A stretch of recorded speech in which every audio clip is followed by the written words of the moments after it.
Informer encore et toujours autour d'une épidémie loin d'être éradiquée. Aujourd'hui avait lieu la journée mondiale de lutte contre le sida. Sur Angers, plusieurs animations étaient organisées, comme ce stand d'information Place Lorraine. Distribution de préservatifs, messages de prévention.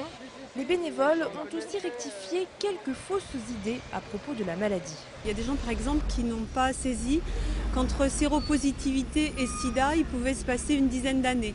C'est-à-dire que quelqu'un peut être porteur du virus sans le savoir parce qu'en fait il se porte bien, il va bien, il n'a aucun problème de santé, pas de signes. Et au bout de 10 ans seulement, alors ça peut être variable d'une personne à l'autre, mais en moyenne 10 ans, la personne va développer les signes du sida.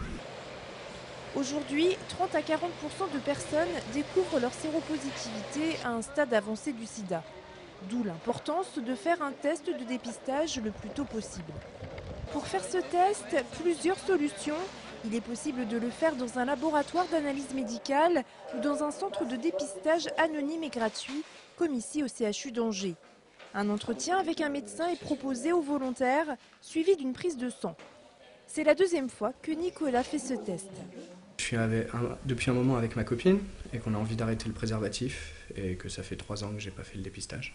Nicolas aura ses résultats dans une semaine. Rappelons que 500 personnes porteurs du virus du sida sont actuellement suivies au CHU d'Angers.